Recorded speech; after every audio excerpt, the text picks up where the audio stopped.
Genesis chapter 6 verse 1. And it came to pass, when men began to multiply on the face of the earth, and daughters were born unto them. Verse 2.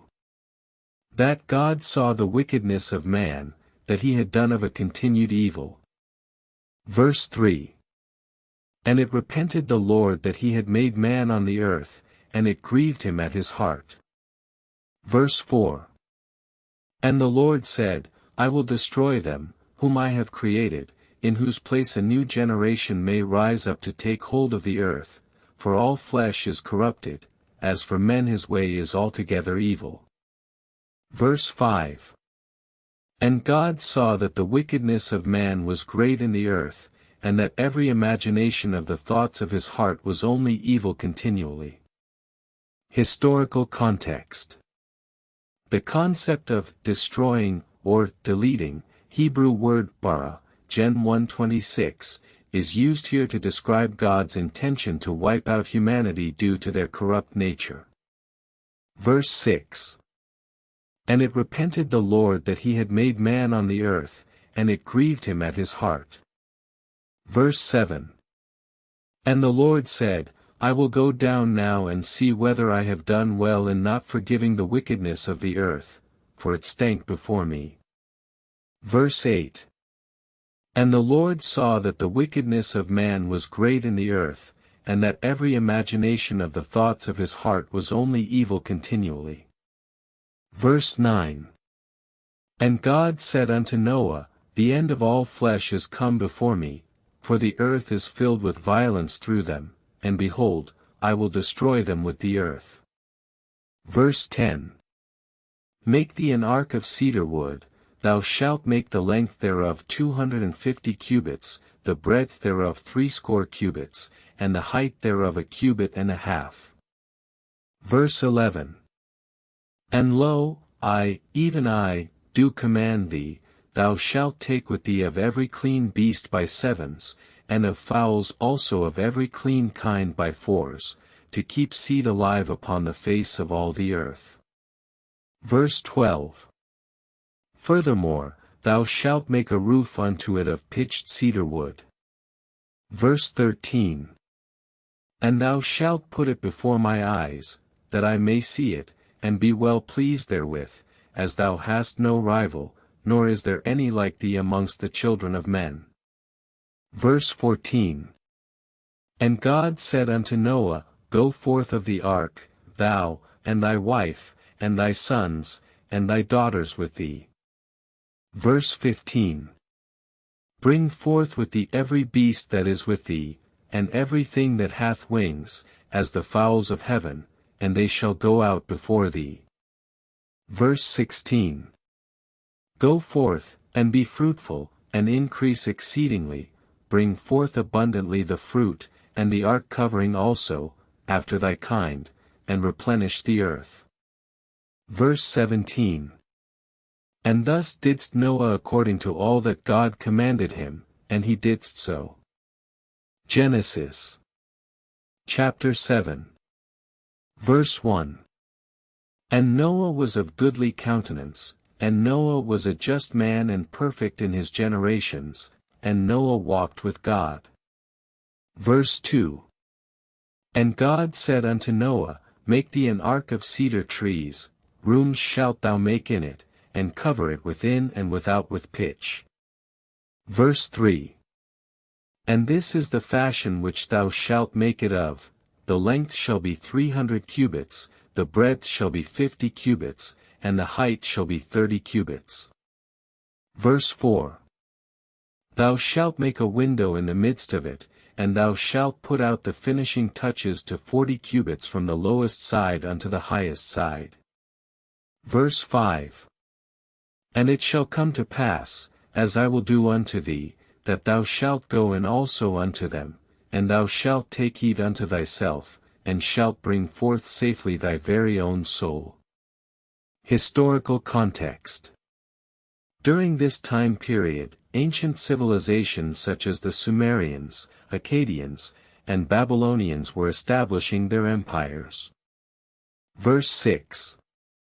And of every living thing of all flesh, thou shalt take to thee by sevens, and shouldest take of the clean beasts a ratification unto Noah for himself, and of the unclean beasts that are there by sevens, a ratification unto Noah, even 7 and 7. Verse 7. And there went in unto Noah 2 and 2 of all flesh, the male and the female, as God had commanded Noah, and he shut him in. Verse 8. And it came to pass after 7 days that the waters of the flood were upon the earth. Verse 9. In the 600th year of Noah's life, in the 2nd month, the 17th day of the month, the same day were all the fountains of the great deep broken up, and the windows of heaven were opened. Verse 10. And the rain was upon the earth 40 days and 40 nights. Verse 11. In the selfsame day entered Noah, and Noah's sons Shem, Ham, and Japheth, and Noah's wife, and the 3 wives of his sons with them, into the ark. Verse 12. And they went in unto Noah, as he had commanded them, and the floodgates were shut upon them, and upon certain of the beasts that were with them into the ark. Verse 13. Whether they were clean, or whether they were unclean, taken forth upon the flood, so was it. Verse 14. And it came to pass after 7 days that the waters of the flood were upon the earth. Verse 15. In the 1st month, the selfsame day of the month, were the deep fountains broken up, and the windows of heaven were opened. Verse 16. And it came to pass on the 7th day of the month, that the waters were upon the face of the ground, and the waters prevailed exceedingly upon the earth, and all flesh died that moveth in the earth, and that is in the sea, and that which creepeth upon the earth, according to their kind. Verse 17. And every living substance was destroyed which was under heaven, and they were wiped out from off the face of the ground, and it came to pass that all flesh was destroyed, wherein is the breath of life. Verse 18. And Noah's ark rested in the 7th month, on the 17th day of the month upon the mountains of Ararat. Verse 19. And the waters prevailed yet 40 days upon the face of the earth, and the flood prevailed, and destroyed all flesh, that moveth upon the face of the ground, and that which is in the sea, and that which cometh up to the air. Verse 20. And Noah did as God commanded him, so he did. Genesis chapter 8. Verse 1.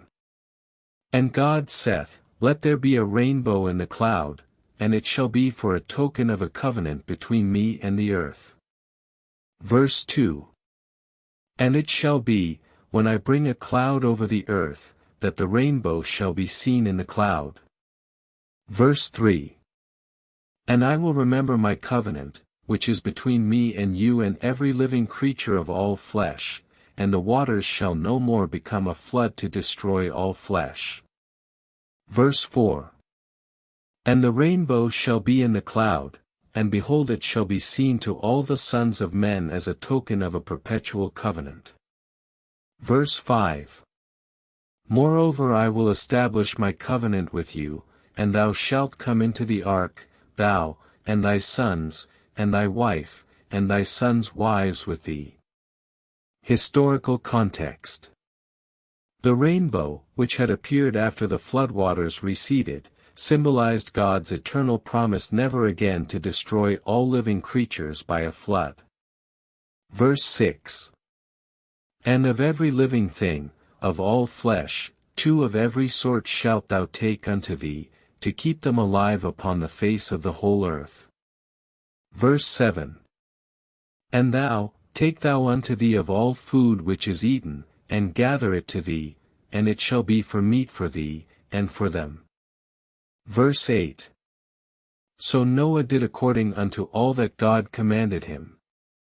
Verse 9. And Noah went forth, and his sons, and his wife, and his sons' wives with him. Verse 10. Every beast, every creeping thing,